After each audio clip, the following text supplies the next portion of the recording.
Peace and all good sisters and brothers, and welcome to Catholic Sunday Reflections. Let me begin by reading to you the Gospel for this 25th Sunday of the Ordinary Time. A reading from the Holy Gospel according to Mark. Jesus and his disciples left from there and began a journey through Galilee, but he did not wish anyone to know about it.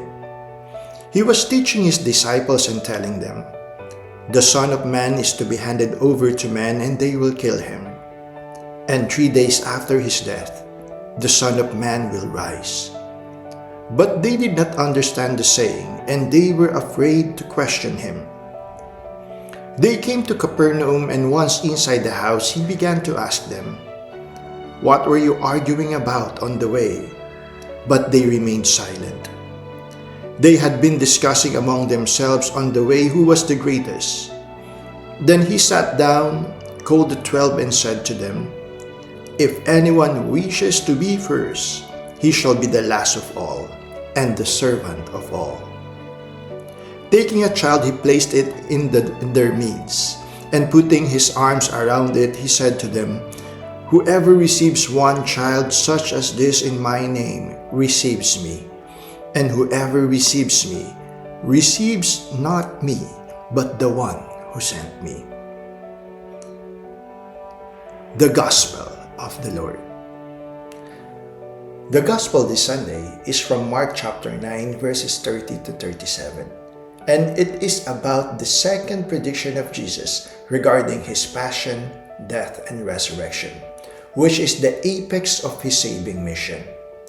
But this proclamation of Jesus to his disciples seems to have fallen into deaf ears, and they were afraid to ask him about it.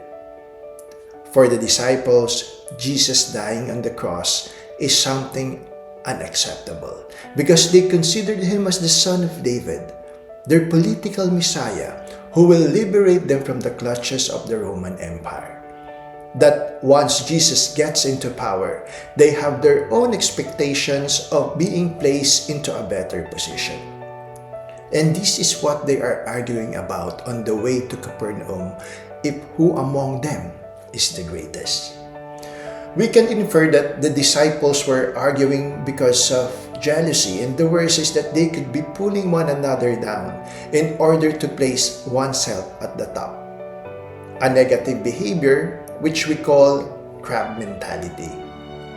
One great human rights activist by the name of Malcolm X once said that envy blinds men and makes it impossible for them to think clearly. And in the Gospel, the disciples were not able to understand the words of Jesus about the Paschal mystery because they were too preoccupied of envy and jealousy. Sometimes we understand envy and jealousy synonymously, which in fact has two different meanings. Envy is about wanting what someone else has, such as money, property, a car, job, or friendships. Envy makes us wish something ill to happen to another person that will make us far better than them.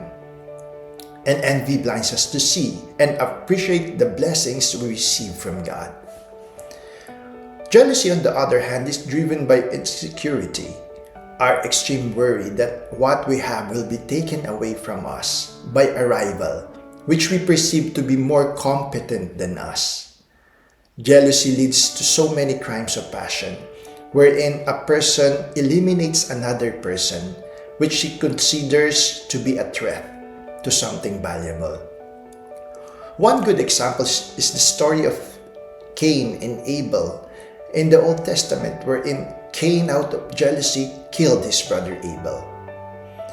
Both envy and jealousy twist our soul out of shape. And the medieval writers used to say that envy and jealousy were express lanes to hell.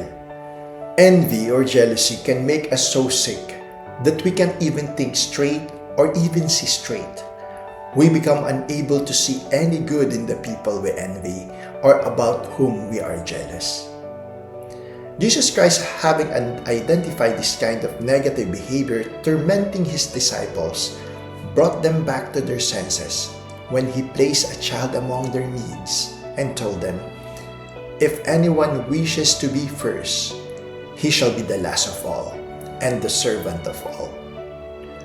For someone who is desiring to be great in the kingdom of God, there is no other way but to take the downward path of humility and service to all.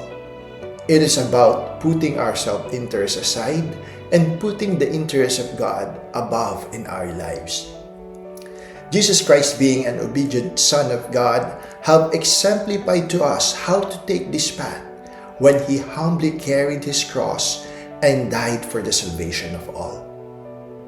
As St. Augustine once said, "Do you wish to rise? Begin by descending. And if you are planning to build a tower that will pierce the clouds, lay first the foundation of humility." Dear brothers and sisters, we are all destined for greatness. Jesus already defined and showed the way for us. We just need to follow it and live it. Have a blessed Sunday.